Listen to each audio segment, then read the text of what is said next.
हाय दोस्तों, स्वागत है आप सभी का हमारे यूट्यूब चैनल पे जहाँ पे हम एंशियंट इंडियन हिस्ट्री के बारे में पढ़ते हैं। ओके, तो आज के लेक्चर में हम साउथ इंडियन डायनेस्टी के बारे में देखेंगे। तो आज चालुक्य, राष्ट्रकूट, पल्लव, चोल, बहामनी और विजयनगर, ये जो डायनेस्टी है, ये जो राज्य है साउथ इंडियन यानी कि दक्षिण भारत के राज्य है, इनके बारे में देखेंगे, इनकी शासन प्रणाली तथा यहाँ पे जो राजाएं हैं जिन्होंने शासन चलाया है, हम इनके बारे में डिटेल में देखेंगे। ठीक है, तो शुरू करते हैं आज के हमारे वीडियो को। तो इससे पहले अगर आपने इस चैनल को सब्सक्राइब नहीं किया तो सब्सक्राइब करो और ऐसे लेक्चर्स के लिए आप बेल आइकन दबा दो। ठीक है, तो अब हम आते हैं हमारे लेक्चर में। तो सबसे पहले दक्षिण भारत के जो राज्य है इसमें हम देखेंगे चालुक्य डायनेस्टी के बारे में, यानी कि जो चालुक्य साम्राज्य है इनके बारे में। तो सबसे पहले हम चालुक्यों का परिचय देखते हैं कि चालुक्यों की उत्पत्ति के विषय में विद्वानों के बहुत मतभेद है।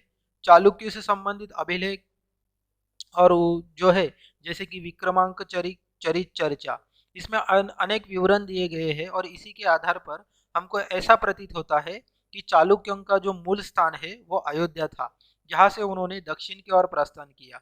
तो जो डॉक्टर वी ए स्मिथ है, इनका कहना है कि चालुक्य वास्तव में चप जाति से संबंधित थे और इस प्रकार उनका जो संबंध है वो विदेशी गुर्जरों से था। तो स्मिथ का भी यह विचार है कि चालुक्य राजपुताना से दक्षिण की ओर गए थे। और डॉक्टर स्मिथ के विचार का खंडन करते हुए जो डॉक्टर डीसी सरकार है, इतिहासकार, वो कहते हैं कि चालुक्य एक देशीय कन्नड़ परिवार से संबंधित थे जो अपना संबंध क्षत्रियों से बताते, और जो हिंसांग है वो भी बताता है कि चालुक्य क्षत्रिय ही है। तो ये है चालुक्य डायनेस्टी और ये इनका कैपिटल है। ठीक है, समझ में आ गया, आप देख सकते हैं मैप में। तो ये कैपिटल था इनका। तो इन चालुक्यों की कुछ शाखाएं थी, ब्रांचेस थी। जैसे कि अब हम देखते हैं कि चालुक्य डायनेस्टी जो है वो क्लासिकल इंडियन डायनेस्टी थी। और इनके टोटल 3 ब्रांचेस थे, यानी कि शाखा है। तो वास्तव में इनकी 3 शाखाएं या फिर कुलों में, ये कुलों से ये संबंधित थे, जैसे कि वातापी चालुक्य, कल्याणी चालुक्य और वेंगी चालुक्य।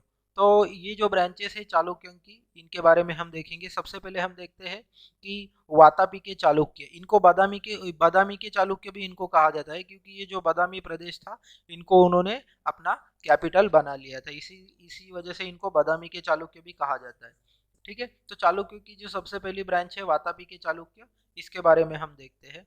तो वातापी वंश का जो प्रथम राजा जयसिंह था, जयसिंह के विषय में हमें कोई विशेष जानकारी प्राप्त नहीं होती, लेकिन इतना अवश्य है कि उसने राष्ट्रकूटों से महाराष्ट्र को छीन लिया था। जयसिंह की मृत्यु के पश्चात उसका पुत्र रणराज राजा बन गया था। उसने शासनकाल के विषय में कोई विशेष जानकारी हमें प्राप्त नहीं होती। रणराज की मृत्यु के पश्चात उसका पुत्र पुलकेशियन प्रथम गद्दी पर बैठा। उसका शासन 540 ईसा के लगभग स्वीकार किया जाता है और वह वातापी वंश का वास्तविक संस्थापक था। ये जो पुलकेशियन प्रथम है, इसी को वातापी वंश का वास्तविक संस्थापक माना जाता है। वह एक शक्तिशाली राजा था, उसने अश्वमेध यज्ञ किया था और वातापी को अपनी राजधानी बनाया था। पुलकेशियन को पुराण, रामायण और महाभारत आदि का काफी ज्ञान था। पुलकेशियन की मृत्यु के बाद उसका पुत्र कीर्तिवर्मन शासक बना था। उसने कलिंग, मगध, शूद्रक, मौर्य, कदम, चोलीय और आदि वंश पर उसने विजय प्राप्त कर ली थी। और हमें ऐसा प्रतीत होता है कि उसने अपने पड़ोसी राज्यों को परास्त करते हुए महाराष्ट्र, मैसूर, मद्रास, चेन्नई आदि स्थानों के प्रांत को जीतकर अपना साम्राज्य का विस्तार किया था। कीर्तिवर्मन प्रथम का शासनकाल 568 से लेकर 598 ईसा स्वीकार किया जाता है। उसकी मृत्यु के पश्चात उसका जो छोटा भाई था मंगलेश, वो शासक बना। और ऐसा कहा जाता है कि उसने कलचुरी शासक बुद्धराज को पराजित कर कर कोकण पर अपना अधिकार लिया था।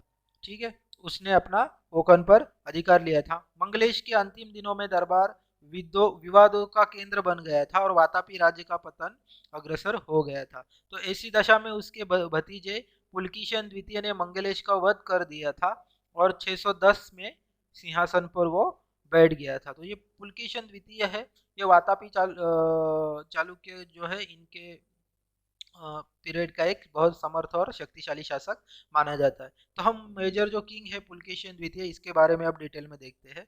तो पुलकेशिन द्वितीय जो है वो कीर्तिवर्मन का पुत्र था। उसने 610 ईसा में सत्ता प्राप्त की थी। सिंहासन पर बैठे ही उसने अनेक कठिनाइयों का उन्हें सामना करना पड़ा था उसे।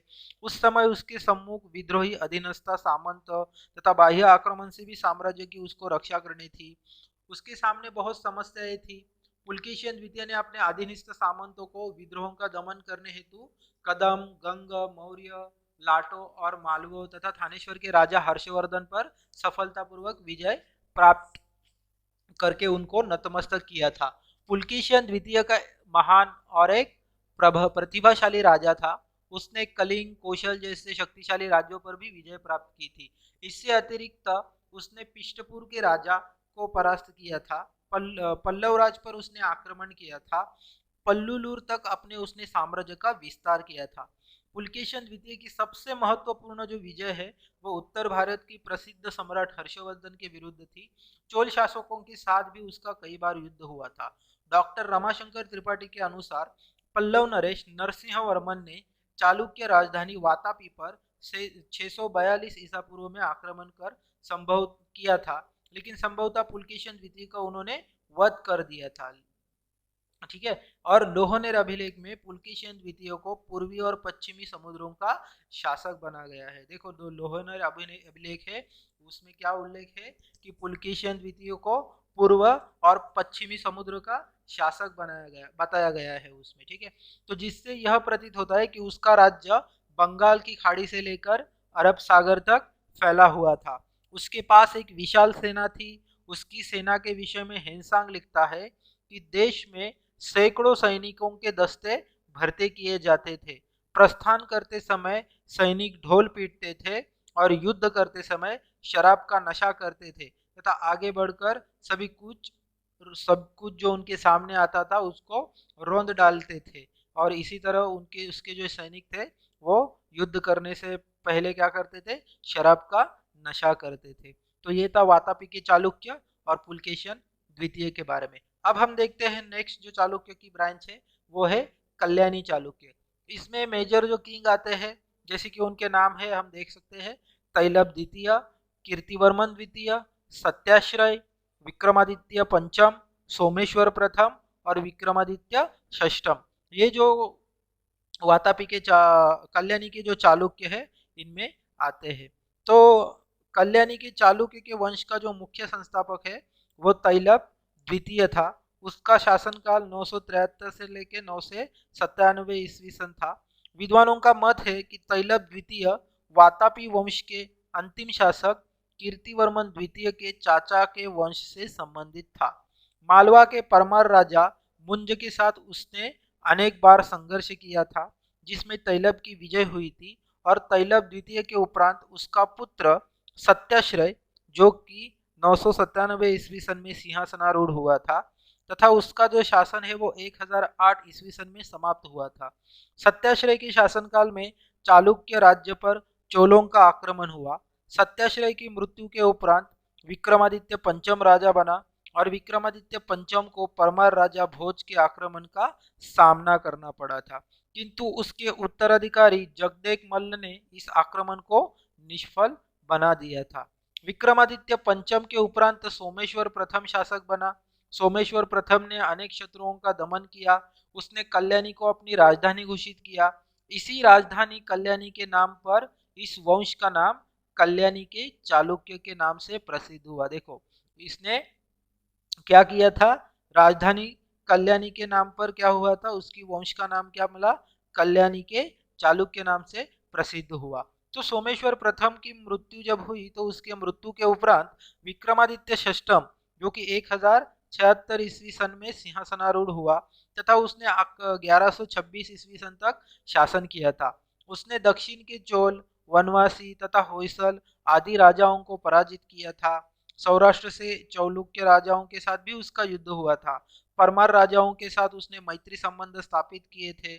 उसने अनेक मंदिरों और भवनों को निर्माण भी कराया था।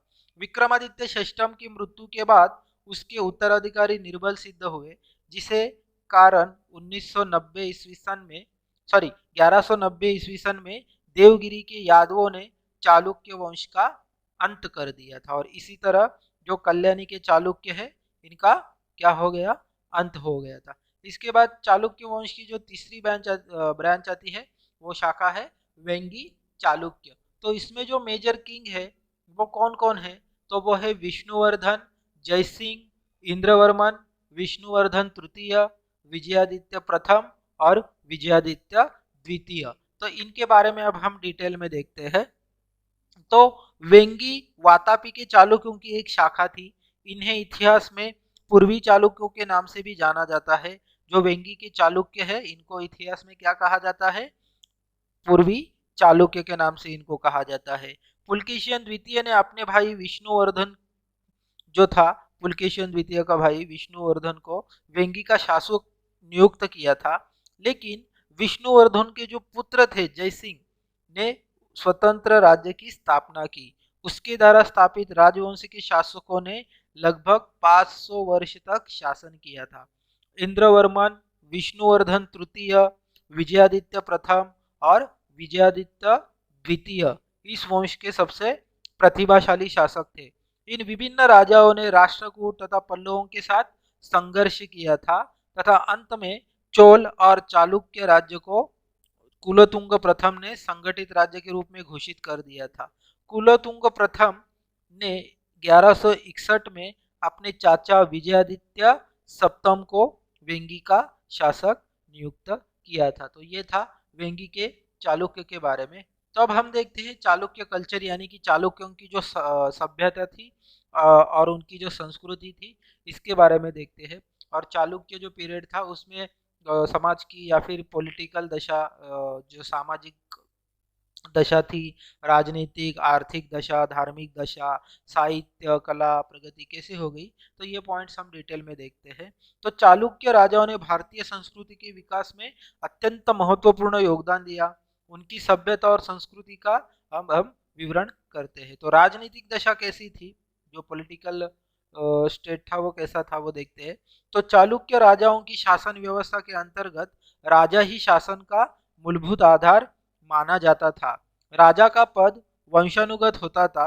शासन कार्यों को सुचारू रूप से चलाने के लिए तथा राजा की सहायता हेतु एक मंत्री परिषद की स्थापना की गई थी। इस मंत्री परिषद के सदस्यों के परामर्श के आधार पर ही राजा शासन कार्यों का संपादन किया करता था। फिर भी राजा स्वेच्छाकारी तथा निरंकुश होता था और राज्य की समस्त शक्तियां राजा में ही निहित होती थी। राजा सेनाओं का प्रधान तथा न्याय का सर्वोच्च अधिकारी भी होता था और राजा स्वेच्छाधारी थे, लेकिन राजा जो थे वो प्रजा के हितों का उचित ध्यान रखते। तो ऐसी राजनीतिक दशा थी चालुक्य पीरियड में।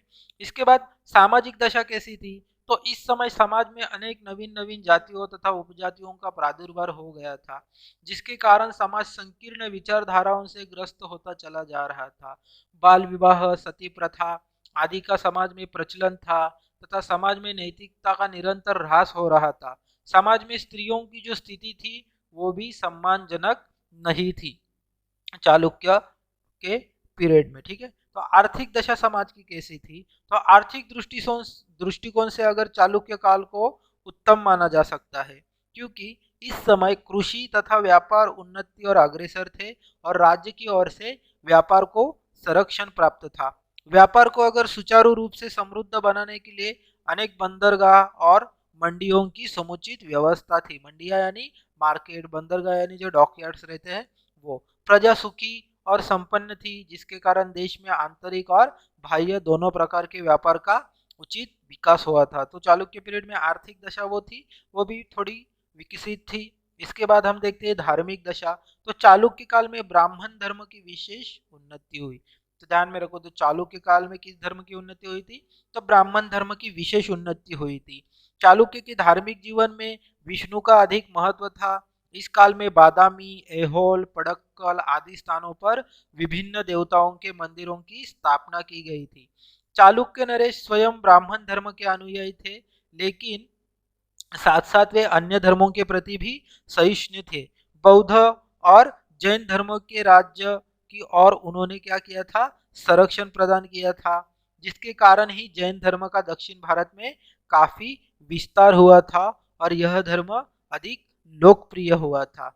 तो अगर हम देखते हैं इनके आर्ट्स एंड लिटरेचर यानी कि इनके साहित्य और कला की प्रगति के बारे में अगर देखते हैं, तो चालुक्य नरेश विद्या और कला दोनों के महान प्रेमी थे, और जो कलाकार और विद्वानों को वो आश्रय प्रदान करते थे। एहोल, बदामी, पड़क्कल चालुक्य नरेशों की कला के मुख्य केंद्र थे। बादामी में वास्तुकला का विशेष प्रोत्साहन दिया गया था। यहाँ पर पहाड़ी को काटकर बनाए गए 4 मंडप विशेष रूप से दर्शनीय है। पड़क्कल के मंदिर में एहोल और बादामी के मंदिरों की अपेक्षा अधिक विकसित कला के दर्शन होते हैं। इन मंदिरों में आर्य द्रविड़ दोनों शैलियों को अपनाया गया है। ऐसा विश्वास किया जाता है कि अजंता और एलोरा की कुछ गुफाओं का निर्माण भी चालुक्य शासनकाल में ही किया गया था। तो ये था चालुक्यों के आर्ट्स यानी कि कला और साहित्य के प्रगति के बारे में। ठीक है, तो नेक्स्ट हम साउथ इंडियन स्टेट के बारे में देखते हैं, तो डायनेस्टी के बारे में देखते हैं। तो वो है राष्ट्रकूट डायनेस्टी। क्या है ना, राष्ट्रकूट डायनेस्टी। तो अब हम राष्ट्रकूटों का परिचय देखते हैं, इंट्रोडक्शन जस्ट। तो राष्ट्रकूटों की जो उत्पत्ति है और उनका मूल स्थान, ये जो है वो आज भी विवाद का विषय बने हुए हैं। विभिन्न विद्वानों ने इस विषय पर अपने विचार को विभिन्न प्रकार से प्रकट किया है। जैसे कि जो बर्नेल इतिहासकार है उनका मत है राष्ट्रकूट आंध्र प्रदेश के द्रविड़ जो रेडिया है उनसे संबंधित थे। तो उनके अलावा जो सीवी वैद्य है इतिहासकार, इनका विश्वास है कि राष्ट्रकूट मराठों के पूर्वज थे। तो डॉक्टर भांडारकर का कहना है कि राष्ट्रकूट तुंग नामक राजा की संतान थे। तो इसके अलावा डॉक्टर ए सल्तेकर का मत है कि राष्ट्रकूट कर्नाटक के निवासी थे और रडिको यानी कि रेडियो की संतान थे, और राष्ट्रकूटों की भाषा कन्नड़ थी और इनका मूल स्थान लट्टलूर था। तो डॉक्टर ए सल्तेकर का ये कहना है। ठीक है, तो अब हम देखते हैं यहाँ पे मेजर जो किंग्स है राष्ट्रकूट वंश के जो प्रमुख शासक है वो कौन कौन थे। तो दंतीदुर्ग प्रथम इसमें एक बहुत प्रतिभाशाली शासक हो गए। फिर कृष्णवन जो कृष्ण प्रथम थे, गोविंद द्वितीय, ध्रुव, उसके बाद अमोघ वर्ष, कृष्ण द्वितीय, इंद्र तृतीय, ये बहुत सारे राष्ट्रकूट वंश के प्रतिभाशाली और प्रमुख शासन थे। तो जो राष्ट्रकूटों का उत्कर्ष हुआ, तो इतिहासकारों का मत है कि राष्ट्रकूटों का जो वंश है उसका प्रथम राजा इंद्र था। इंद्र ने चालुक्य राजकुमारी भवनागा से विवाह किया था और उसे शक्तिपूर्वक विवाह मंडप से उठा लिया था, और इसी चालुक्य राजकुमारी से दंतीदुर्ग का जन्म हुआ था जिसने राष्ट्रकूट वंश की स्थापना की थी। तो हम देखते हैं इनके बारे में। तो सबसे पहले हम देखते हैं दंतीदुर्ग प्रथम के बारे में। तो 752 से लेके 756 ईस्वी सन ये इनका पीरियड था। तो दंतीदुर्ग प्रथम राष्ट्रकूट वंश का प्रथम शक्तिशाली सम्राट था। Doctor RC. मुजुमदार के अनुसार वह 750 ईसा के लगभग शासक बना था। एलोरा पत्रलेख में दंतीदुर्ग की प्रारंभिक तिथि 742 ईस्वी सन दी गई है। इसके पिता का नाम इंद्र था और इसके माता का नाम भवनागा था। उसने कांची के पल्लव राजा देवराज व कलिंग नरेश श्री शैव, कलिंग नरेश थे श्री शैव, और टंक प्रदेश के राजाओं को उन्होंने पराजित किया था। वह ब्राह्मण धर्म का उपासक था, वो ब्राह्मण धर्म के उपासक थे और धर्म के प्रसार हेतु बहुत अधिक दान देते थे। ऐसा विश्वास है कि दंतीदुर्ग की मृत्यु 756 ईस्वी सन के लगभग हो गई थी। ऐसा माना जाता है जो दंतीदुर्ग प्रथम है इनकी मृत्यु 756 ईस्वी सन में हुई थी। इसके बाद जो राजा आ गए वो थे कृष्ण प्रथम। तो दंतीदुर्ग तो पुत्रहीन था और उनकी मृत्यु के उपरांत उनका जो चाचा था कृष्ण प्रथम वो शासक बना था। उसने चालुक्य राजा कीर्ति को पराजित करके कर्नाटक से चालुक्य शक्ति का अंत कर दिया था। उसने गंग राजा स्त्री पुरुष, वेंगी के चालुक्य विष्णुवर्धन चतुर्थ, राहस्य नामक शासक को पराजित किया था। उसने कर्नाटक, कोकण, हैदराबाद ये ऐसे जो प्रदेश थे ये अपने में विलय कर दिए थे अपने साम्राज्य में, और एलोरा में एक विशाल कैलाश मंदिर का निर्माण किया था। तो अगर सवाल आता है हमको कि एलोरा में विशाल मंदिर का निर्माण किसने किया था, तो वो कृष्ण प्रथम ने किया था। तो गोविंद द्वितीय, कृष्ण प्रथम की मृत्यु के उपरांत गोविंद द्वितीय राजा बने थे। उसने विष्णुवर्धन चतुर्थ को पराजित किया था, लेकिन राज्य का संपूर्ण दायित्व उन्होंने ध्रुव पर छोड़कर वो स्वयं जो थे वो भोग विलास में लिप्त हो गए थे। अंततः जो अवसर पाकर ध्रुव जो थे उसने उसको पराजित किया था, उनकी हत्या की थी और सत्ता पर अपना अधिकार लिया था। तो गोविंद तृतीय कुछ अच्छा खासा कर नहीं सके अपने जीवन में। उनके बाद जो ध्रुव है उन्होंने सिंहासन हासिल किया था। उनका टाइम था जो लाइफ स्पैन है उनका वो 780 से लेके 793 ईसा पूर्व तक ईस्वी सन तक उन्होंने किया था। तो ध्रुव इनको धारावर्ष भी कहा जाता है। 780 ईस्वी सन में अपने बड़े भाई जो गोविंद द्वितीय थे इनकी हत्या कर कर उन्होंने सिंहासन प्राप्त किया था। उसने सर्वप्रथम गंगवाड़ी यानी कि मैसूर के शासक शिवकुमार द्वितीय को हराकर उसके राज्य पर अधिकार कर लिया था। इसके उपरांत उन्होंने कनौज के पल्लव शासक दंतिवर्मन को हराकर उसे अपने अधीन कर लिया। ध्रुव ने उत्तरी भारत में उज्जैन के जो प्रतिहार और बंगाल के पाल के मध्य हुए संघर्ष में भी भाग लिया था। उत्तरी भारत की राजनीति में हस्तक्षेप किया। उसका प्रतिहार राजा वत्सराज से भी संघर्ष हुआ था जिसमें ध्रुव की विजय हुई और इसके उपरांत ध्रुव का पाल नरेश धर्मपाल से भी युद्ध हुआ था। उसने धर्मपाल को हराकर उसके राज्य को छीन लिया था। 793 ईस्वी सन के आसपास ध्रुव की मृत्यु हो गई थी। ध्रुव राष्ट्रकूट वंश का एक पराक्रमी शासक था जिसने राष्ट्रकूटों की शक्ति और कीर्ति में अभूतपूर्व वृद्धि की थी। इसके बाद ध्रुव के बाद आते हैं अमोघ वर्ष। अमोघ वर्ष जो गोविंद तृतीय की मृत्यु के उपरांत उसका पुत्र अमोघ वर्ष जो थे वो सिंहासन पर बैठ गए थे। जिस समय अमोघ वर्ष गद्दी पर बैठा उस समय वह अल्पायु का था। तो अंत में क्या हुआ था, इस अवसर का लाभ उठाकर उसके दरबार के एक वर्ग ने जिसका नेता वेंगी था अमोघ वर्ष को गद्दी से उतार दिया था। लेकिन अपने संरक्षक कर्क के सहयोग से उसने पुनः सिंहासन प्राप्त कर लिया था। अमोघ वर्ष का संघर्ष प्रतिहार शासक भोज से हुआ था। उसने गया के शासकों से भी युद्ध किया था लेकिन इस युद्ध में उसे सफलता प्राप्त नहीं हुई थी। अमोघ वर्ष ने 64 वर्ष तक शासन किया था किंतु सैनिक दृष्टि से उसका शासन कोई सफल शासन सिद्ध नहीं हुआ। सांस्कृतिक उन्नति की दृष्टि से यह काल एक महत्वपूर्ण काल आवश्यक था। तो डॉक्टर ए एस अल्तेकर ने अमोघ वर्ष के कार्यों का मूल्यांकन करते हुए लिखा है। वो कहते हैं कि राज्य में शांति व व्यवस्था के पुनर्संस्थापक, कला एवं साहित्य के प्रेरक, अपने सिद्धांतों पर चलने वाले, जनहित के लिए बलिदान में अपने शरीर का अंग देने से भी न चूकने वाले शासक के रूप में अमोघ वर्ष का नाम अविस्मरणीय रहेगा। तो डॉक्टर ए एस अल्तेकर है, इन्होंने इस तरह से इनकी प्रशंसा की है अमोघ वर्ष की। तो अमोघ वर्ष के बारे में आते हैं नेक्स्ट राष्ट्रकूट किंग, वो है कृष्ण द्वितीय। तो अमोघ वर्ष की मृत्यु के उपरांत उनका जो पुत्र था कृष्ण द्वितीय वो 878 ईस्वी सन में गद्दी पर बैठा। कृष्ण द्वितीय का प्रथम संघर्ष चालुक्य से हुआ था, इसमें उसे पराजित होना पड़ा। प्रतिहार राजा भोज से भी उसका संघर्ष हुआ था, इसमें भी उसे सफलता प्राप्त नहीं हुई थी। इससे स्पष्ट है कि कृष्ण द्वितीय एक निर्बल शासक था और 915 ईस्वी सन में कृष्ण द्वितीय की मृत्यु हो गई थी। तो कृष्ण द्वितीय के बाद आते हैं इंद्र तृतीय। तो कृष्ण द्वितीय की मृत्यु के उपरांत उसका पौत्र इंद्र तृतीय 915 ईस्वी सन में राजा बना। उसने परमार वंश के राजा उपेंद्र को पराजित किया तथा उत्तरी भारत पर आक्रमण करके प्रतिहार वंश के शासक महिपाल को भी उन्होंने पराजित किया था।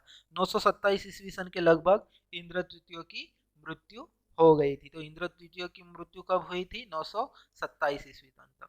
ठीक है, तो ये था। फिर राष्ट्रकूट थे, उनका मतलब पतन कैसा हो गया, उनका साम्राज्य नष्ट कैसा हो गया। तो कृष्ण द्वितीय की मृत्यु के उपरांत राष्ट्रकूट वंश में कोई भी योग्य शासक न हुआ जो अपने पूर्वजों द्वारा प्राप्त की गई गौरवपूर्ण स्थिति को बनाए रख सकता था। इस वंश का अंतिम राजा कर्क द्वितीय था। 973 ईस्वी सन में चालुक्य नरेश तैलप द्वितीय ने कर्क पर आक्रमण करके उसका वध कर दिया था और इस प्रकार 215 वर्ष शासन करके उपरांत इस राजवंश का पूर्णतः अंत हो गया था। ठीक है, तो अब हम देखते हैं राष्ट्रकूट जो साम्राज्य था उनका जो कल्चर यानी कि संस्कृति धर्म कैसा था। तो आर्ट्स एंड लिटरेचर यानी कि कला और साहित्य में उन्होंने योगदान दिया था। इसके बाद धर्म के बारे में भी उन्होंने अच्छा सा योगदान दिया था और कला के बारे में तो हम देखते हैं। तो शिक्षा और साहित्य कला में उन्होंने क्या योगदान दिया था। तो राष्ट्रकूट काल शैक्षिक दृष्टि से प्रगति का काल था।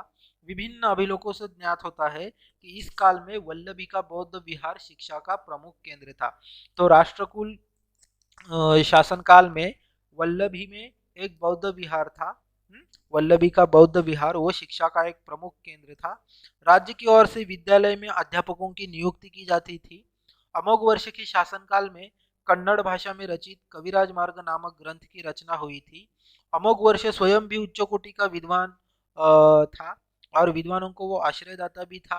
आदि पुराण के लेखक गुरु जिनसेन, गणित सार संग्रह के रचयिता महावीराचार्य, शक्तपान, वीराचार्य, पौत्र, पंपा, रन्ना आदि राष्ट्रकूट युग के प्रमुख दार्शनिक लेखक तथा कवि थे। इन्हें राजकीय संरक्षण प्राप्त था। तो धर्म के बारे में अगर हम इस पीरियड के बारे में देखते हैं, राष्ट्रकूटों के बारे में, तो इस युग में ब्राह्मण धर्म को सर्वाधिक महत्व प्रदान किया गया था। ब्राह्मण धर्म के साथ साथ शैव और वैष्णव धर्मों को भी काफी प्रचलन था। ब्रह्मा, विष्णु और महेश के साथ अन्य देव देवताओं को भी इस काल में मान्यता बढ़ गई थी। प्रसिद्ध जैन विद्वान जिनसेन तथा गुणभद्र अमोघ वर्ष और कृष्ण द्वितीय के गुरु रहे थे। इंद्र तृतीय और इंद्र चतुर्थ ने भी जैन धर्मों की मान्यता प्रदान की थी, लेकिन इतना होते भी यह अवश्य था कि बौद्ध संप्रदाय इस समय पतन की ओर उन्मुख हो रहा था। ठीक है। तो अगर हम कला के बारे में देखते हैं इस युग के, तो कला के क्षेत्र में राष्ट्रकूट युग जो है कोई विशेष देन नहीं है, लेकिन फिर भी कृष्ण प्रथम के शासनकाल में एलोरा के भव्य कैलाश मंदिर का निर्माण हुआ था, जिसे चट्टानों को काटकर बनवाया गया था। वी स्मिथ इसके बारे में कहते हैं कि और लिखते हैं कि भारत के वास्तु आश्चर्य में यह एक सर्वाधिक विस्मयजनक वास्तु है। वी स्मिथ लिखते हैं इसके बारे में, कृष्ण प्रथम ने जो एलोरा के भव्य कैलाश मंदिर का निर्माण किया था इसके बारे में लिखते हैं। अब हम देखते हैं भारत जो पल्लव डायनेस्टी है उसके बारे में देखते हैं नेक्स्ट। पहले हमने वातापी देखा, फिर राष्ट्रकूट देखा, अब पल्लवों के बारे में देखते हैं। तो पल्लवों की जो उत्पत्ति का प्रश्न अत्यंत विवादास्पद है। कुछ विद्वानों का मत है कि पल्लव लोग उत्तर पश्चिम के पर्शियन शाखा के थे, जो कालांतर में दक्षिण भारत की ओर पलायन कर गए, किंतु दक्षिण भारत में पल्लवों के संक्रमण का कोई प्रमाण नहीं मिलता और इस मत पर विश्वास नहीं किया जा सकता। इसके साथ कुछ कुछ अन्य विद्वानों का भी मत है कि पल्लव दक्षिण भारत के आदिवासी थे और कदम्ब, पहलव, भरवारो आदि जातियों में उनका संबंध था। पल्लवों की उत्पत्ति के विषय में डॉक्टर कृष्णस्वामी अयंगार का मत है कि संगम साहित्य में पल्लवों को तोंडेयर कहा गया है और उनको उनको उन नाग राजाओं का वंशज माना जाता है जो सातवां सम्राटों के सामंत थे। डॉक्टर काशी प्रसाद जायसवाल ने इस विषय पर लिखा है, पल्लव न तो विदेशी थे और न द्रविड़ थे, वह न उत्तर भारत के अभिजात कुलीन ब्राह्मण थे जिन्होंने सैनिक वृत्ति अपना ली थी और वाकाटकों की एक शाखा थे। एच कृष्ण शास्त्री का कहना है कि पल्लव उस जाति से उत्पन्न हुए थे जो ब्राह्मण तथा द्रविड़ों के सम्मिश्रण से उत्पन्न हुई थी। तो पल्लवों का जो ओरिजिन है या फिर उनकी जो उत्पत्ति है इसके बारे में विद्वानों ने इस तरह की टिप्पणियां की है। ठीक है। तो पल्लवों का उत्कर्ष कैसा हुआ? तो पल्लवों के जो प्रारंभिक राजाओं के विषय में हमें कोई जानकारी प्राप्त नहीं होती, लेकिन इतना अवश्य है कि 325 ईस्वी सन के आसपास पल्लव वंशीय पूर्वी घाट पर कृष्णा और गोदावरी के मुहाने मध्य प्रकट हुए थे। 350 ईस्वी सन में पल्लव पूर्वी घाट पर बस गए और उन्होंने कांची नामक नगर पर अधिकार कर लिया था। शिव स्कंदवर्मन वंश के प्रारंभिक राजाओं में अत्यंत शक्तिशाली राजा विष्णुगुप्त था और उसके पश्चात सिंहवर्मन शासक बन गया था। तो यह है पल्लव डायनेस्टी का मैप। अगर आप देखते हैं एंशिएंट मैप, तो ये जो येलो वाला रीजन है वो पूरा पल्लव एम्पायर था, पल्लव एम्पायर ऑफ द्रविड़ा। यहाँ पे कांची था, यहाँ वेंगी, ये सब इनके अंडर आते थे। यहाँ पे बंगाल का उपसागर है और यहाँ के अरब सागर है। ठीक है, समझ में आ गया?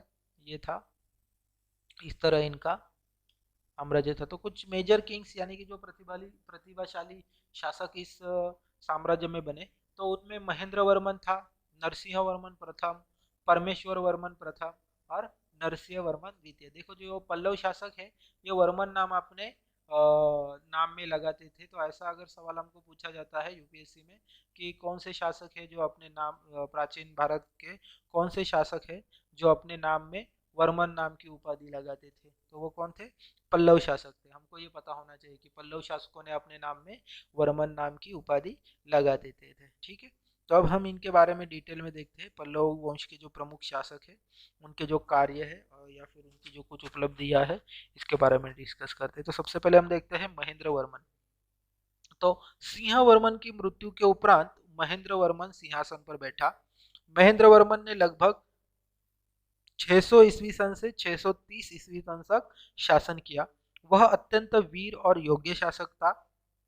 पुलकेशियन द्वितीय से उसका संघर्ष हुआ था, जिसमें पुलकेशियन द्वितीय पल्लव राज्य के उत्तरी प्रदेशों पर अधिकार करते हुए कांची की ओर अग्रसर हुआ, किंतु वह महेंद्र वर्मन के प्रतिरोध के कारण कांची पर अधिकार न कर सका। और ऐसा समझा जाता है कि प्रारंभ में महेंद्र वर्मन जैन धर्म का अनुयायी था, लेकिन कालांतर में उसने शैव धर्म ग्रहण कर लिया था। वह एक उच्च कोटि का विद्वान था और उसने विलास प्रहसन नामक एक ग्रंथ की रचना की थी। तो महेंद्र वर्मन बाद के आते हैं नरसिंह वर्मन प्रथम। तो महेंद्र वर्मन की मृत्यु के उपरांत उसका पुत्र नरसिंह वर्मन सिंहासन पर बैठा। 630 से 638 ईस्वी सन तक इन्होंने राज्य किया था। नरसिंह वर्मन के शासनकाल में पुलकेशिन द्वितीय ने पल्लवों पर आक्रमण किया, लेकिन पल्लवों ने लंका के राजा मानवर्मा की सहायता से पुलकेशियन को हरा दिया था। पुलकेशियन ने एक विशाल सेना के साथ बादामी पर आक्रमण किया। इस युद्ध में पुलकेशियन द्वितीय वीरगति प्राप्त हुआ, किंतु कुछ समय पश्चात पुलकेशियन के पुत्र विक्रमादित्य ने गंगा नरेश की सहायता से अपने खोए हुए प्रदेश को पुनः प्राप्त कर लिया था। नरसिंह वर्मन ने चोलो, चेरो, कलभ्रो, पांड्यों आदि को युद्ध में पराजित किया था। उसने कांची के निकट एक मामल्लपुरम बंदरगाह था, वो अत्यंत वैभवशाली रूप वैभवशाली उसका रूप था, वो प्रदान किया और इस स्थान पर अनेक मंदिरों का उसने निर्माण किया था। तो नरसिंह वर्मन प्रथम के बाद आते हैं परमेश्वर वर्मन प्रथम। तो नरसिंह वर्मन की मृत्यु के पश्चात उसका पुत्र महेंद्र वर्मन द्वितीय सिंहासन पर बैठा, किंतु 2 वर्ष बाद उसकी मृत्यु हो गई। उसकी मृत्यु के उपरांत उसका पुत्र परमेश्वर वर्मन सिंहासन पर बैठा। उसका शासनकाल 670 से 695 ईस्वी सन तक था। परमेश्वर वर्मन का पांड्य तथा चालुक्यों से संघर्ष हुआ था। चालुक्य ने विक्रमादित्य प्रथम के नेतृत्व में पल्लवों को पराजित करने में सफलता प्राप्त की और उन्होंने कांची पर भी अधिकार कर लिया था। परमेश्वर वर्मन प्रथम शैव धर्म का पोषक था। उसने कांची में एक अत्यंत सुंदर शिव मंदिर का निर्माण करवाया था और मामल्लपुरम में भी अनेक मंदिरों का निर्माण किया था। 695 ईस्वी सन में परमेश्वर वर्मन की मृत्यु हो गई थी। तो परमेश्वर वर्मन प्रथम के बाद आते हैं नरसिंह वर्मन द्वितीय। तो परमेश्वर वर्मन की मृत्यु के बाद उसका पुत्र नरसिंह वर्मन द्वितीय सिंहासन पर बैठा। उसका शासनकाल 695 ईस्वी सन से 720 ईस्वी सन तक था। नरसिंह वर्मन एक विद्या प्रेमी और शांति प्रिय शासक था। उसके शासनकाल में संबंधित किसी भी प्रकार के युद्ध का वर्णन उपलब्ध नहीं है। वो शिव का भक्त था और उसने राजसिंह की उपाधि धारण की थी। उसने अपना एक राजदूत मंडल चीन भेजा था। 720 ईस्वी सन के लगभग नरसिंह वर्मन की मृत्यु हो गई थी। ठीक है, तो ये थे जो पल्लव जो राजा थे, मेजर किंग्स थे, इनके बारे में। तो इस वंश का पतन कैसा हो गया, कैसे नष्ट हो गया था ये वंश, तो इसके बारे में हम देखते हैं। तो नरसिंह वर्मन के बाद पल्लव वंश का पतन होना प्रारंभ हो गया था, क्योंकि इसके बाद दंती वर्मन, नंदीन, द्रुपति वर्मन आदि शासक हुए, लेकिन इन सब शासकों को पांड्यों से संघर्ष करना पड़ा था, जिनके कारण इनकी शक्ति निरंतर क्षीण होती गई और पल्लव वंश का अंतिम शासक अपराजित वर्मन था, जिसे 887 ईस्वी सन में चोल राजा आदित्य प्रथम ने पराजित कर लिया था और उसके राज्य पर अधिकार कर लिया था। तो अभी हम इस राज्य के आर्ट्स एंड कल्चर यानी कि कला और संस्कृति के बारे में देखेंगे। तो इनकी जो शासन पद्धति यानी कि जो गवर्नेंस था वो देखेंगे, फिर इनकी जो धार्मिक दशा, साहित्य का विकास, कला का विकास किस तरह हो गया था, तो वो हम डिटेल में देखेंगे। तो पल्लव शासकों के शासनकाल में विकसित सभ्यता और संस्कृति जो है उसमें हम सबसे पहले अगर पल्लव शासन पद्धति के बारे में देखते हैं तो पल्लव शासन में राजा राज्य का सर्वोच्च अधिकारी होता था और वह कार्यपालिका न्यायपालिका दोनों का अध्यक्ष होता था। शासन कार्यों में राजा को परामर्श देने हेतु एक मंत्री परिषद होती थी। एक विषय में बहुत से कोट्टम और ग्राम होते थे। पल्लव काल में स्वायत्त शासन व्यवस्था थी। ग्रामों में ग्राम सभाएं थी जिनका मुख्य कार्य मुकदमों का निर्णय करना व भूमि नाप करवाना था। पल्लवों की सैन्य व्यवस्था सर्वश्रेष्ठ थी। सेना का अध्यक्ष सेनापति होता था। पल्लवों के पास थल और जल दोनों प्रकार की सेनाएं थी। अगर हम धार्मिक दशा के बारे में देखते हैं तो पल्लव काल हिंदू धर्म की उन्नति का युग था। इस काल में मूर्ति पूजा, अवतारवाद, यज्ञ, कर्मकांड का प्रचलन था। इस समय शैव धर्म का प्रचलन अधिक हुआ था। दक्षिण भारत में शाक्त संप्रदाय प्रगतिशील था। यद्यपि अगर पल्लव शासक हिंदू धर्म के समर्थक थे, लेकिन उन्होंने बौद्ध धर्म तथा जैन धर्म को भी अपना संरक्षण प्रदान किया था। तो धार्मिक दशा इस तरह से थी। इसके बाद अगर साहित्य का विकास देखते हैं तो इस काल में साहित्य और शिक्षा के क्षेत्र में विशेष उन्नति हुई। पल्लव काल में कांची विश्वविद्यालय शिक्षा का मुख्य केंद्र था। लगभग सभी पल्लव नरेश शिक्षा प्रेमी थे और उन्होंने विद्वानों को संरक्षण प्रदान किया था। महेंद्र वर्मन स्वयं उच्च कोटि का विद्वान था और उसने मत्त विलासन प्रहसन नामक ग्रंथ की रचना की थी। पल्लव नरेश नरसिंह वर्मन की राजसभा में दंडीन नामक प्रसिद्ध विद्वान रहता था। इस काल में संस्कृत भाषा के अनेक अभिलेख प्राप्त हुए हैं जिनमें उच्च कोटि की भाषा का प्रयोग किया गया है। संस्कृत के साथ ही इस युग में तमिल साहित्य का भी पर्याप्त विकास हुआ था। अगर हम कला का विकास देखते हैं तो पल्लव काल उच्च कोटि की जो कला है इसके लिए एक अत्यंत प्रसिद्ध है। पल्लव काल में स्थापत्य और शिल्प क्षेत्र में महान उन्नति हुई। पल्लव कालीन वास्तुकला की कुछ 4 शैलियों का विकास हुआ था। तो वो शैलियाँ कौन सी है? तो सबसे पहले आते हैं महेंद्र वर्मन शैली। तो इस शैली के अंतर्गत क्या होता था? स्तंभ युक्त मंडपों का निर्माण हुआ। इस शैली के अंतर्गत ठोस चट्टानों को काटकर मंदिर बनाए जाते थे जिनका रूप सरल होता था।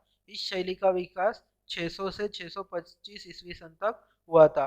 इसके बाद नरसिंह वर्मन शैली आ गई थी। इस शैली का विकास काल 625 से 675 ईस्वी सन तक माना जाता है। इस शैली की मंदिर की स्थापना पल्लव नरेश नरसिंह वर्मन ने की थी, इसलिए इसको नरसिंह वर्मन शैली कहा जाता है।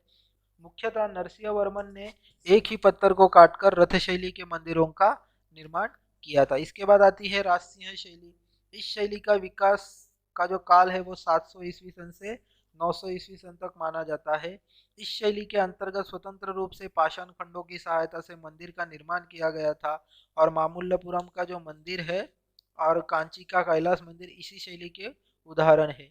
इस शैली की विशेषता मंडल के सदृढ़ स्तंभ, शिखर, चार दीवारी और सिंह स्तंभ इस शैली की विशेषताएं है। और एक आती है अपराजित शैली। इस शैली के अंतर्गत स्तंभों के शीर्ष भाग का अधिक विकास किया गया था। इस शैली में निर्मित मंदिरों के लिंग ऊपर की ओर पतले और शिखर गर्दन से अधिक स्थूल प्रदर्शित की गई है। सांस्कृतिक दृष्टि से पल्लव शासकों के उपयुक्त योगदान को देखते हुए यह कहा जाता है कि कांची के पल्लवों ने भारत को जो देन प्रस्तुत की है वह सभी प्रकार से अद्वितीय है। तो ये था पल्लवों के बारे में। अभी हम नेक्स्ट एम्पायर देखते हैं स्टेट, साउथ इंडियन स्टेट। तो वो था चोल डायनेस्टी, यानी कि the Chola empire, the most influence and Hindu empire था, इन्फ्लुएंशियल हिंदू एम्पायर था चोल एम्पायर।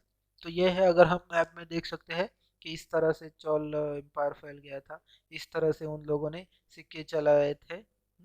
ये इनकी मंदिर शैली थी। तो हम देखते हैं चोलों का परिचय सबसे पहले देखते हैं। तो चोल जो वंश है वो भारत का एक प्राचीन वंश है।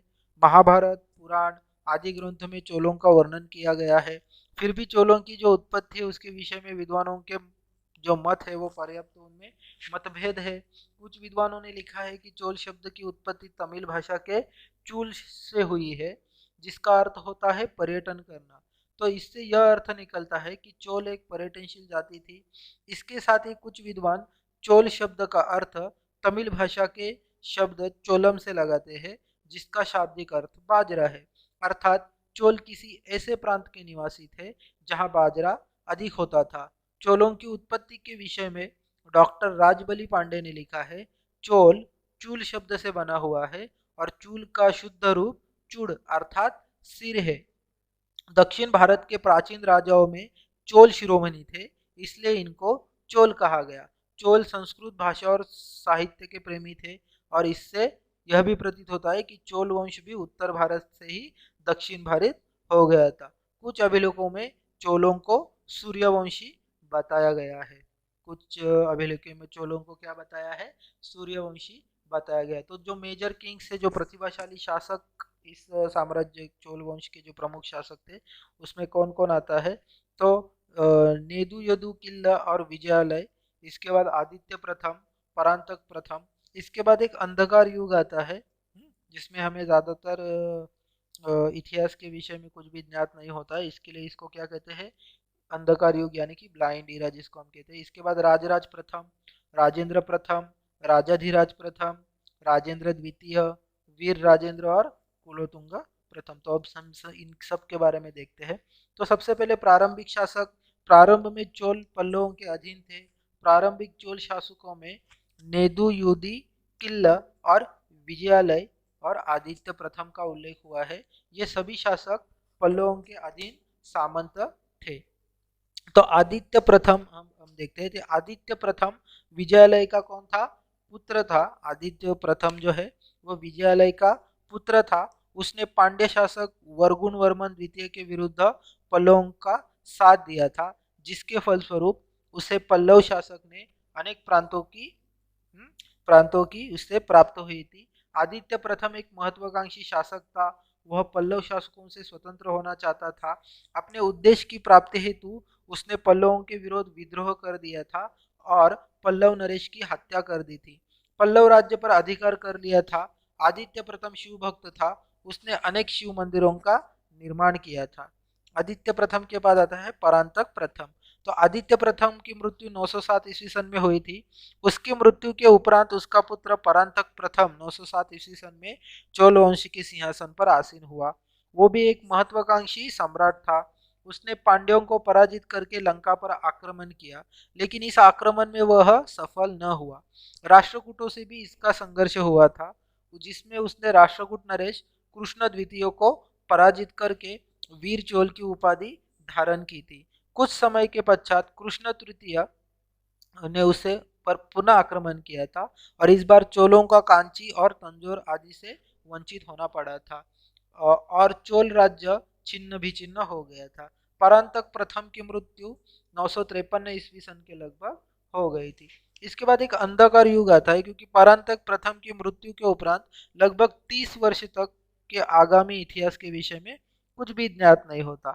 इस काल में गंडरादित्य, अरिजय, सुंदर, जो सुंदर आदित्य द्वितीय था, करिकाल और उत्तम चोल ऐसे शासक हुए, लेकिन ये शासक निर्बल थे और इन शासकों के शासनकाल में कोई महत्वपूर्ण उपलब्धियां है, जो घटना है वो नहीं है।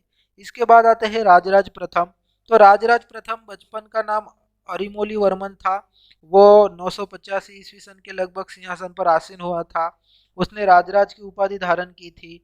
राजराज प्रथम ने राजराम प्रथम जो था उसने अपने प्रयासों से चोलों के जो खोए हुए प्रदेश और उनका वैभव था उसको पुनः प्राप्त किया था। जिस समय वो सिंहासन पर बैठा उस समय चोल साम्राज्य की स्थिति बहुत बिगड़ गई थी। सबसे पहले उसने केरल के राजा की नौसेना को समाप्त कर लिया था। राजराज प्रथम ने लंका पर आक्रमण करके महेंद्र पंचम की राजधानी अनुराधापुर को भी नष्ट किया था। राजराज प्रथम एक महान शासक था, प्रशासक और वीर था। उसने अपने शासन में स्थानीय स्वशासन को महत्व दिया था और समस्त राज्य की जो भूमि थी उसको नपवाया था। उसने अपने शासन में ही अपने पुत्र राजेंद्र को अपना उत्तराधिकारी घोषित कर दिया था। राजराज शैव धर्म का अनुयायी था। उसने तंजौर में राजराजेश्वर मंदिर का निर्माण कराया था। उसने अन्य धर्मों के प्रति सहिष्णुता की नीति अपनाया। विष्णु के कई मंदिरों का उसने निर्माण किया था। इसके बाद आते हैं राजेंद्र प्रथम। राजेंद्र प्रथम राजराज प्रथम का पुत्र था। वो 1014 ईस्वी सन के लगभग सिंहासन पर बैठा था। वह एक पराक्रमी शासक था। उसने पश्चिमी चालुक्यों की शक्ति का विनाश किया। उसने लंका पर आक्रमण किया और लंका के सिंहासन पर अधिकार कर लिया था। चेरों और पांड्यों के राज्य पर भी उसने विजय प्राप्त की और अपने राज्य का अंग बना लिया था। इस पूर्वी चालुक्यों की शाखा के उत्तराधिकारी के प्रश्न पर उसका संघर्ष चालुक्य राजा जयसिंह द्वितीय से हुआ था और इस युद्ध में राजेंद्र की विजय हुई थी। लेकिन इस युद्ध के जो ये युद्ध युद्ध हुआ था, इस युद्ध के मध्य उसकी मृत्यु हो गई थी और 1021 ईस्वी सन से 1025 ईस्वी सन के मध्य उसने पूर्वी भारत का अभियान किया था और एक विशाल सेना के साथ उड़ीसा होता हुआ वो बंगाल पहुंचा था और बंगाल जो देश है उसको पराजित करके उसके पश्चात उसका संघर्ष गंगा पार बंगाल के पाल वंशीय महिपाल से हुआ था। इस युद्ध में उसकी विजय हो गई थी और 1025 ईस्वी सन के लगभग राजेंद्र प्रथम ने श्री विजय यानी कि मलाया, सुमात्रा, जावा, प्रायद्वीप आदि पर विजय प्राप्त की थी और वहां के शासक विजय तुंग वर्मन को बंदी किया था। जब उसने चोलों की अधीनता को स्वीकार कर लिया तो उसे मुक्त कर दिया। पांड्य और चेर शासकों ने राजेंद्र प्रथम के विरुद्ध विद्रोह किया था। राजेंद्र प्रथम के पुत्र ने इस विद्रोह का दमन किया और विद्रोहियों को कठोर दंड दिया था। राजराज प्रथम और राजेंद्र प्रथम की इन जो उपलब्धियों को देखते हुए कुछ इतिहासकारों ने ऐसा कहा है कि राजराज प्रथम और राजेंद्र चोल प्रथम चोल शक्ति के प्रमुख निर्माते थे, ऐसा कहा गया है इतिहासकारों ने। इसके बाद आते हैं राजाधिराज प्रथम। तो राजेंद्र प्रथम के उपरांत उनके पुत्र राजाजी प्रथम आ गए सिंहासन पर। उन्होंने पांड्य, केरल तथा सेल राजाओं की शक्ति का अंत किया और कल्याणी पर विजय प्राप्त किया। कुछ समय पश्चात वो चालुक्य शासक सोमेश्वर से युद्ध करते हुए 1052 ईस्वी सन में वीरगति को प्राप्त हुए थे। इसके बाद राजाधिराज जो थे, इनकी मृत्यु के उपरांत उनका छोटा भाई राजेंद्र द्वितीय राजा बना। वह जीवन पर्यंत चालुक्यों से युद्ध करता रहा। उसने लंका के अधिकांश भाग पर अपना अधिकार बनाए रखा था और 1064 में उसकी मृत्यु हो गई थी। इसके बाद आते हैं वीर राजेंद्र। राजेंद्र द्वितीय की मृत्यु के बाद उसका भाई वीर राजेंद्र प्रथम 1064 में राजा बना। उसने तुंगभद्र नदी के तट पर चालुक्य नरेश सोमेश्वर को हरा दिया। इस विजय के उपलक्ष्य में उसने तुंगभद्रा नदी के किनारे एक विजय स्तंभ का निर्माण कराया। सोमेश्वर की मृत्यु के पश्चात उसका पुत्र सोमेश्वर द्वितीय चालुक्यों का राजा हुआ और उसको भी वीर राजेंद्र प्रथम के आक्रमण का सामना करना पड़ा। इसी समय सोमेश्वर द्वितीय को अपने छोटे भाई के विद्रोह का सामना करना पड़ा। वीर राजेंद्र ने कूटनीति का उपयोग करते हुए सोमेश्वर द्वितीय के छोटे भाई विक्रमादित्य से अपनी लड़की का विवाह कर दिया और उसे चालुक्य साम्राज्य के दक्षिण भाग का सम्राट घोषित कर दिया। वीर राजेंद्र का लंका नरेश विजय भाऊ से भी युद्ध हुआ था और 1070 ईस्वी सन में वीर राजेंद्र की मृत्यु हो गई थी। इसके बाद आते हैं कुलोतुंग प्रथम। तो वीर राजेंद्र की मृत्यु के बाद उसका पुत्र अधिराजेंद्र सिंहासन पर बैठा। उसकी हत्या कर दी गई थी और उसके राज्य पर कुलोतुंग नामक पूर्वी चालुक्य उसने अधिकार कर लिया था। कुलोतुंग का पश्चिमी चालुक्य से युद्ध हुआ और उसने पांड्य शासकों और मलबार के सामंतों को पराजित किया था। कलिंग पर विजय प्राप्त की थी उसने। वह एक कुशल प्रशासक था। 1120 में लगभग कुलोतुंग की मृत्यु हो गई थी। तो इस तरह इस राजाओं के कार्य थे चोल डायनेस्टी के। तो चोल वंश का पतन कैसा हो गया? तो कुलोतुंग प्रथम की मृत्यु के पश्चात चोल वंश का गौरव समाप्त हो गया था। कुलोतुंग के बाद राजराज तृतीय शासक हुआ, किंतु पांड्य, काकतीय और होयसलों के उत्कर्ष के फलस्वरूप साम्राज्य का शीघ्र ही पतन हो गया था। ठीक है, तो उसके बाद हम देखते हैं बहामनी डायनेस्टी, यानी कि जो बहामनी साम्राज्य है इसका भारत में कैसे उदय हो गया, तो वो हम देखते हैं। तो सबसे पहले हम जो चोल एम्पायर है इसके बारे में देखते हैं। तो जो चोल में जो राजा था वो शासन प्रमुख था।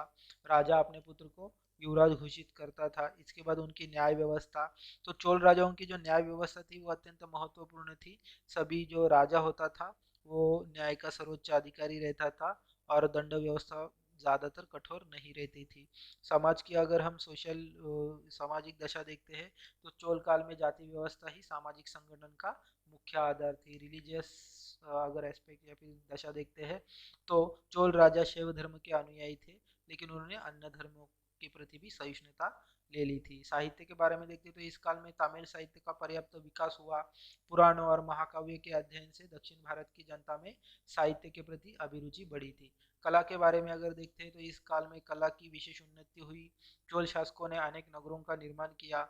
उनके संरक्षण में अनेक प्रासाद और भव्य मंदिरों का भी निर्माण हुआ था। तो ये था चोल शासकों द्वारा बनाए गए साम्राज्य के बारे में। तो अब हम देखते हैं बहमनी डायनेस्टी। ये जो बहमनी राज्य थी उसकी स्थापना भारत में कैसे हो गई थी, तो हम देखते हैं बहमनी साम्राज्य के बारे में। तो मोहम्मद बिन तुगलक के शासनकाल में सरदार इस्माइल नामक व्यक्ति ने अमीरों का समर्थन प्राप्त कर दौलताबाद पर अधिकार कर लिया था और नासिरुद्दीन शाह के नाम से वहां का सुल्तान बन गया था। वो अयोग्य था, इसलिए अमीरों ने 3 अगस्त 1347 ईस्वी सन को उसके स्थान पर हसन नामक व्यक्ति को शासक बनाया था। हसन अबुल मुजफ्फर बहमन शाह के नाम से सिंहासन पर हासिल हुआ था। तो इस संदर्भ में फरिश्ता जो इतिहासकार है वो लिखता है कि हसन गंगू ब्राह्मण के यहाँ नौकर था। ब्राह्मण ने उससे प्रसन्न होकर सुल्तान होने की भविष्यवाणी की थी, इसलिए हसन ने बहमनी की उपाधि धारण की थी। तो कुछ विद्वानों का मत है कि यह कहानी कपोल कल्पित है। इस हसन एक ईरानी वीर बहमन का वंशज था, इसलिए उसने बहमन शाह की उपाधि धारण की थी। इस प्रकार 3 अगस्त 1347 ईस्वी सन को हसन ने बहमनी वंश की नींव डाली थी। तो ये थे बहमनी जो साम्राज्य है, राज्य की स्थापना या फिर उनकी उत्पत्ति के बारे में। तो हम देखते हैं जो मेजर किंग्स हो गए, तो कौन कौन जो प्रमुख शासक है बहमनी वंश के, तो उसमें हसन शाह है, मोहम्मद शाह प्रथम है, मोहम्मद शाह, मुजाहिद शाह है, दाऊद शाह, मोहम्मद शाह द्वितीय है, फिरोज शाह, अहमद शाह, अलाउद्दीन शाह, हुमायूं, निज़ाम शाह, मोहम्मद शाह तृतीय और मोहम्मद शाह। ऐसे जो पराक्रमी शासक है वो बहमनी साम्राज्य में होकर गए हैं। तो हसन शाह, तो हसन बहमनी वंश का प्रथम सुल्तान था। उसने गुलबर्गा को अपनी राजधानी बनाया था। उसने अपने संपूर्ण साम्राज्य को गुलबर्गा, दौलताबाद, बरार, बीदर ऐसे 4 प्रांतों में विभाजित किया था। प्रत्येक प्रांत का एक सूबेदार होता था। कुछ विद्वानों का ऐसा मत है कि हसन शाह गुलबर्गा का एक संत गेसुदराज का भक्त था, इसी कारण उसे भी गुलबर्गा का पवित्र स्थान मानकर उसे अपनी राजधानी बनाया था। हसन ने 1358 तक क्या किया था, राज्य किया था। तो ये जो महमूद शाह है वो बहमनी साम्राज्य का आखिरी सुल्तान था। तो महमूद शाह जो तृतीय है, इनकी मृत्यु के उपरांत उसके पुत्र महमूद शाह का शासनकाल प्रारंभ हुआ। वह इतना अयोग्य निकला कि शासन की समस्त शक्ति सुल्तान के वजीर मलिक नायब के हाथों में आ गई थी और कुछ समय उपरांत सरदारों के एक षड्यंत्र के फलस्वरूप मलिक नायब की हत्या हो गई थी और तत्पश्चात शासन की समस्त शक्ति नए वजीर कासिम बरीद के पास आ गई थी और कासिम बरीद और महमूद शाह के विरुद्ध निरंतर षड्यंत्र चलते रहे। सुल्तान की अयोग्यता के कारण बहमनी सल्तनत 5 भागों में विभक्त हो गई थी, जिन्हें निजाम शाही जो कि अहमदनगर में थी, आदिल शाही बीजापुर में, इमाम शाही बरार, कुतुब शाही गोलकोंडा और बरीद शाही यानी कि बीदर के राज्यों के नाम से पुकारा गया। तो बहमनी राज्य का पतन कैसे हो गया, क्योंकि सुल्तान महमूद शाह की मृत्यु के पश्चात बहमनी राज्य का अंतिम सुल्तान कलीमुल्ला हुआ, लेकिन महत्वाकांक्षी अमीर बरीद ने उससे सिंहासन छीन लिया। इस प्रकार अयोग्य सुल्तान की पारस्परिक जो वैमनस्य थी उसके फलस्वरूप शीघ्र ही बहमनी राज्य का पतन हो गया था। तो बहमनी राज्य के पतन के लिए अनेक कारण उत्तरदायी थे, जिनमें बहमनी सुल्तान की अयोग्यता, निरंकुशता, विजयनगर से उसका निरंतर संघर्ष, विदेशी अमीरों का विश्वासघात, महमूद खान का शाप, अमीरों में मतभेद, हिंदुओं का विरोध, ऐसे बहुत महत्वपूर्ण कारण थे जिस वजह से बहमनी साम्राज्य का पतन हो गया था। तो अब हम नेक्स्ट देखते हैं इम्पोर्टेंट, तो वो है विजयनगर राज्य या फिर विजयनगर साम्राज्य के बारे में। तो विजयनगर की स्थापना के बारे में अगर हम देखते हैं तो विजयनगर की स्थापना का इतिहास हरिहर और बुक्का नामक 2 भाइयों की कहानी से संबंधित है। दोनों भाई हिंदू थे और दोनों अपने गुरु विद्याचरण के प्रति बहुत क्या थे, अधिक श्रद्धा थी दोनों में। दोनों भाई वारंगल के राजा के यहाँ नौकर थे। जब 1323 में मुसलमानों ने वारंगल पर आक्रमण किया था तो दोनों भाई रायचूर प्रदेश के अनेगोंदी शासक के यहाँ नौकर हो गए थे। मुसलमानों ने इनको बंदी बनाया और दिल्ली भेज दिया था। भाग्यवश इसी समय दक्षिण के मुसलमान राज्यों में विद्रोह की अग्नि भड़क उठी थी। फलस्वरूप मोहम्मद बिन तुगलक ने इन दोनों भाइयों को मुक्त कर दिया और अपने सामंत बनाकर दक्षिण में भेज दिया था। वहां पहुंचकर इन दोनों भाइयों ने अपने गुरु जो विद्याचरण थे इनके आदेश पर तुंगभद्रा नदी के तट पर विद्यानगर या विजयनगर नामक नगर की स्थापना की थी। इस नगर की स्थापना 1336 ईस्वी सन में हिंदुओं की रक्षा करने के लिए की गई थी। हरिहर के पिता का नाम संगम था, इस कारण यह राजवंश संगम राजवंश कहलाता है। तो विजयनगर का उत्कर्ष कैसे हुआ? तो 1346 ईस्वी सन में होयसल वंश के प्रसिद्ध राजा बल्लाल के निधन पर हरिहर और बुक्क ने बल्लाल के राज्य पर अधिकार कर लिया और तुंगभद्रा नदी के तट पर स्थित विजयनगर को ही उन्होंने अपनी राजधानी बनाया। अब उन्होंने विजयनगर राज्य का विस्तार करना आरंभ कर दिया था। उन्होंने भारत में कृष्णा नदी से लेकर दक्षिण में कावेरी नदी तक अपने साम्राज्य का विस्तार किया। अहमदनगर का राज्य विजयनगर के समीप था और अहमदनगर और विजयनगर में सदैव ही संघर्ष चलता रहा। ठीक है, तो यह है विजयनगर साम्राज्य। इस तरह ये फैला था पूरे दक्षिण भारत में। ठीक है, तो इस तरह ये फैल गया था विजयनगर एम्पायर। तो मेजर जो राजा थे वो तीन वंश के सॉरी 4 वंश है वो प्रमुख राजाओं के माना जाते हैं। तो उसमें संगम वंश है, सलू वंश है, तुलु वंश और अरबिंदु वंश। ठीक है, तो जो सलू वंश के शासक है इनको यादव वंश भी कहा जाता है। विजयनगर के संस्थापक यादव वंशज हरिहर और बुक्का थे। इनके पिता का नाम संगम था और इसी वंश को संगम वंश कहते थे क्योंकि संगम वंश के संस्थापक हरिहर और बुक्का ने सम्राट की उपाधि धारण नहीं की थी। इस काल की कुछ मुख्य घटनाएं जैसे कि विजयनगर का पहला शासक हरिहर, उसकी मृत्यु 1353 में हुई थी। बुक्का ने मदुरा राज्य को विजित किया था। इस तरह क्या हो गई थी, मुख्य घटनाएं थी। और अगर हम देखते हैं तो संगम वंश में विरूपाक्ष, बुक्का द्वितीय, देवराय प्रथम, रामचंद्र, विजय, देवराय द्वितीय इससे प्रतिभाशाली शासक हो गए थे। इसके बाद अगर हम देखते हैं नेक्स्ट वंश है उनका वो सलू वंश। इसमें नरसिंह सलू यानी कि नरसिंह सलू है और नरसिंह नायक ऐसे दो मेजर किंग होकर गए हैं इसमें। इसके बाद तुलु वंश में नरसिंह तुलु, कृष्ण देवराय, अच्युत देवराय, सदाशिव राय और उसके उत्तराधिकारी, इस ऐसे 4 राज्य बन गए थे। तो कृष्णदेवराय ये विजयनगर साम्राज्य का सबसे प्रतिभाशाली और संपन्न शासक था। उसने बहुत साम्राज्य विस्तार किया था और बहुत अच्छी तरह से राज्य किया था। इसके बाद आता है तुलु वंश के बाद सलू वंश के बाद आता है तुलु वंश। तो तुलु वंश में हमने देखा कि नरसिंह तुलु, कृष्णदेव राय, अच्युत राय और सदाशिव राय जो थे वो। और नेक्स्ट आते हैं अरबिंदु। अरबिंदु वंश विजय जो था उसमें तिरुमल और सदाशिव ये 2 ही आते हैं। तो अरबिंदु वंश के बाद क्या हो गया, विजयनगर का पतन हो गया। तो विजयनगर के पतन के लिए कौन कौन से कारण थे? तो विजयनगर राज्य का अंतिम शासक जो था वो रंग तृतीय था। 1615 में विजयनगर राज्य का भारतीय राजनीति से लुप्त हो गया था। विजयनगर राज्य के पतन के लिए बहुत सारे कारण थे, जैसे कि विजयनगर का सैन्य संगठन गतिशील नहीं था, उनका तोफखाना बहुत ही निर्बल था, विजयनगर के शासकों का प्रांतीय शासकों की निजी सेनाओं का सहयोग समय पर नहीं मिलता था। बहमनी राज्य से चलने वाले निरंतर संघर्ष भी विजयनगर राज्य की शक्ति को कमजोर कर दिया था। विजयनगर राज्य के कुछ शासकों की अति कठोर नीति के कारण हुए विद्रोह ने भी इस पतन में महत्वपूर्ण योगदान दिया और निर्बल तथा अयोग्य उत्तराधिकारी भी विजयनगर के पतन के लिए उत्तरदायी रह गए थे। इस तरह से क्या हो गया था, विजयनगर का पतन हो गया था। तो नेक्स्ट हम पॉइंट देखते हैं अबाउट विजयनगर डायनेस्टी यानी कि विजयनगर साम्राज्य है, इसके बारे में। उनका जो शासन था यानी कि जो गवर्नमेंट पॉलिसी कैसी, उसके बाद जुडिशियरी सिस्टम, जो न्याय व्यवस्था, सैनिक, आर्मी, फिर अर्थशास्त्र के बारे में हम उनके देखते हैं। तो शासन जो था वो 3 भागों में बटा हुआ था, जैसे कि केंद्रीय शासन, प्रांतीय शासन और स्थानिक शासन। तो केंद्रीय शासन, विजयनगर शासक निरंकुश थे, वह स्वेच्छाकारी नहीं थे। राजा की संपूर्ण शक्ति राज्य की संपूर्ण शक्ति वो राजा में केंद्रित रहती थी, परंतु वे प्रजा की भलाई के प्रति जागरूक रहते थे। राजा न्याय का सर्वोच्च अधिकारी होता था। राजा को परामर्श और सहायता देने के लिए एक मंत्री परिषद होती थी। राजा प्रांतीय शासक और जो अन्य कर्मचारी थे उनकी नियुक्ति करता था। केंद्रीय शासन में कोई विभाग होते थे, बहुत सारे विभाग होते थे, प्रत्येक विभाग का अलग अलग अध्यक्ष होता था। इसके बाद प्रांतीय शासन में अगर हम देखते हैं तो शासन की सुविधा के लिए समस्त साम्राज्य 6 प्रमुख प्रांतों में विभक्त था।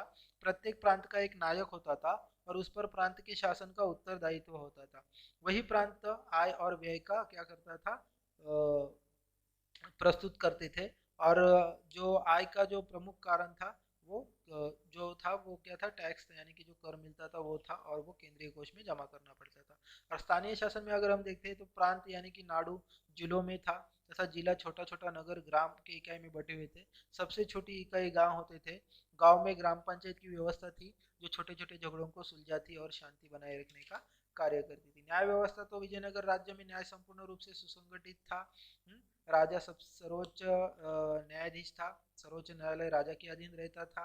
ब्राह्मणों को भी प्राण दंड नहीं दिया जाता था यहाँ पे, और इसी कारण अपराध कम होते थे। राज्य में सर्वत्र शांति और व्यवस्था थी। सैन्य व्यवस्था तो विजयनगर में घुड़सवार, हाथी सवार, पैदल और तोफखाना जैसे थे। और अगर आर्थिक दशा के बारे में देखें तो विजयनगर की राज्य की आर्थिक स्थिति काफी अच्छी थी। अब्दुल रज्जाक ने लिखा है कि राजा धनवान नहीं था वरना प्रजा धनवान थी। जनसाधारण भी कानों, गलों और हाथों में अंगुलियां और आभूषण पहनते थे। तो इस तरह किसने, अब्दुल रज्जाक जो इतिहासकार है, इसने विजयनगर साम्राज्य का वर्णन किया है। सामाजिक दशा के बारे में अगर हम देखते हैं तो विजयनगर राज्य का समाज 2 वर्गों में विभक्त था। एक वर्ग के लोग बहुत वैभव और संपन्नशाली थे, तो दूसरे जो वर्ग के लोग थे वो अत्यंत गरीब और झुग्गियों में रहने वाले लोग थे। कला और साहित्य तो विजयनगर की में बहुत फैल गया था। विजयनगर राज्य के सभी राजा साहित्य प्रेमी, विद्वान और आश्रय देने वाले थे। इस राज्य में अनेक भाषाओं जैसे कि तेलुगु, तमिल, कन्नड़, संस्कृत अनेक ग्रंथ में रचना हुई थी।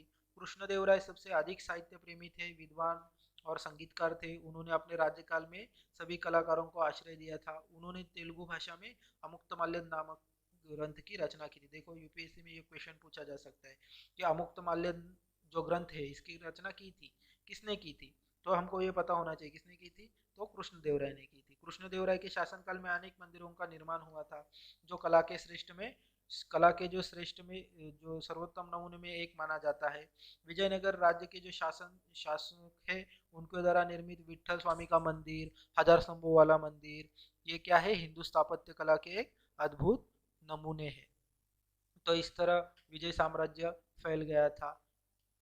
ठीक है, तो ये था हमारे आज के लेक्चर के बारे में। तो दोस्तों आपको कोई भी अगर सवाल है रिगार्डिंग एनी पॉइंट, आपको अगर समझ में नहीं आया है तो आप मुझे कमेंट बॉक्स में पूछ सकते हैं, मैं उसका ज़रूर आपको जवाब दे दूंगा।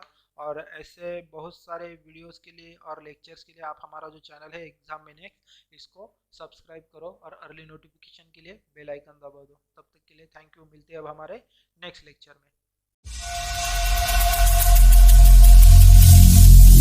Every single day